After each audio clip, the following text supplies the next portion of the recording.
ఇంట్లోనే మనం simple and హెల్తీగా చాలా మంచిగా డ్రై ఫ్రూట్ లడ్డు ప్రిపేర్ చేసుకోవచ్చు. మా మమ్మీ అయితే సూపర్బ్‌గా చేస్తారనమాట. టేస్ట్ అయితే అద్దిరిపోతది. సో, ఇలాంటి హెల్తీ రెసిపీస్ మనం ఇంక్లూడ్ జేసుకోవాలి మన డైలీ లైఫ్‌లో. అన్ని డ్రై ఫ్రూట్స్‌ని తీసుకున్నామనమాట ఇక్కడ. ఈ గ్లాస్ క్వాంటిటీ అయితే యూజ్ చేసాం. ఏమేమి యూజ్ చేసామా అని డిస్క్రిప్షన్‌లో అయితే ఇచ్చేస్తాను. అండ్ ఫస్ట్ అయితే ఒక స్పూన్ ఘీ తీసేసుకొని అన్నీ సెపరేట్‌గా ఇలా ఫ్రై చేసుకోవాలనమాట. డ్రై ఫ్రూట్స్ కొంచెం కలర్ చేంజ్ అయ్యేంత వరకు. స్మెల్ అయితే ఎంత బాగా వస్తదో. అండ్ వీటితో పాటు మా మమ్మీ అయితే కొబ్బరి కూడా యాడ్ చేస్తున్నారు. టేస్ట్ ఇంకొంచెం ఎన్హాన్స్ అవ్వడానికి. అండ్ తర్వాత కొన్ని గసగసాలు కూడా ఇట్లా లైట్‌గా ఫ్రై చేస్తున్నారనమాట. డేట్స్‌ని కూడా ఇలా చిన్న పీసెస్‌గా కట్ చేసుకున్నామనమాట. అక్కడక్కడ టేస్ట్ తగిలితే చాలా బావుంటుందని చెప్పి. సో, ఈ డేట్స్‌ని అయితే పేస్ట్ చేయడానికి యూజ్ చేశాము.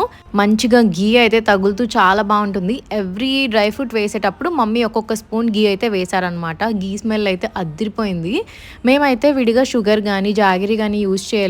మొత్తం ఈ డ్రై ఫ్రూట్స్ స్వీట్‌నెస్సే మాకు సరిపోతది. టేస్ట్ అయితే